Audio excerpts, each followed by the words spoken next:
Every one, welcome back to my channel. അപ്പം നമ്മളിന്ന് വന്നിരിക്കുന്നത് റോമിലെ വിക്ടർ എമ്മാനുവൽ സെക്കൻഡ് നാഷണൽ മോണുമെന്റിലാട്ടോ. ഈ കാണുന്ന വലിയ വെള്ള കെട്ടിടം വിക്ടർ എമ്മാനുവൽ സെക്കൻഡിന് വേണ്ടി പണിതതാണ്. അദ്ദേഹം യുണൈറ്റഡ് ഇറ്റലിയുടെ ആദ്യ രാജാവായിരുന്നു. അതുകൊണ്ട് ഈ സ്ഥലം അൾത്താർ ഓഫ് ദി ഫാദർലാൻഡ് എന്ന പേരിലും അറിയപ്പെടുന്നുണ്ട്.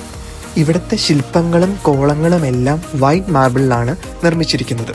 ഇവിടെ നമുക്ക് ഒരിക്കലും കെടാത്തൊരു ദീപവും അതിന് കാവൽ നിൽക്കുന്ന 2 സൈനികരെ കാണാം. ഈ 2 സൈനികരെ എവരി അവർ ചേഞ്ച് ആയിക്കൊണ്ടിരിക്കും.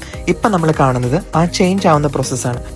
3 സോൾജേഴ്സ് മാർച്ച് ചെയ്ത് വന്ന് ഈ പുതുതായി വന്നതിൽ 2 സോൾജേഴ്സ് ആദ്യം നിന്നവരുടെ സ്ഥാനത്ത് നിൽക്കുകയും ആദ്യം നിന്ന 2 സോൾജേഴ്സ് തിരിച്ച് മാർച്ച് ചെയ്ത് പോവുകയും ചെയ്യും.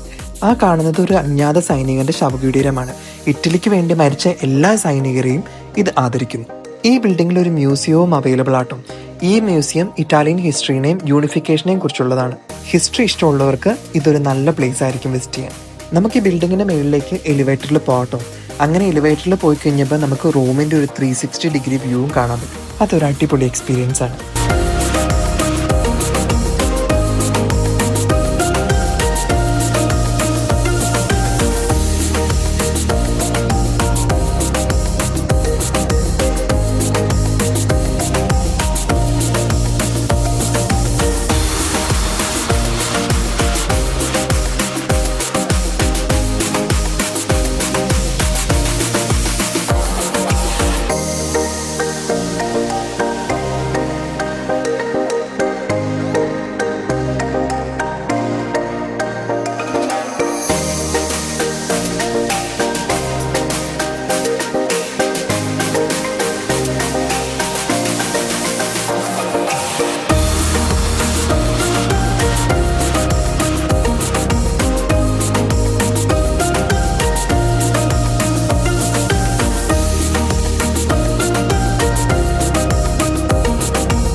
ഈ ഭാഗത്ത് നോക്കി കഴിഞ്ഞാൽ നമുക്ക് കൊളോസിയം, റോമൻ ഫോറം എല്ലാം നമുക്ക് കാണാൻ പറ്റും കേട്ടോ.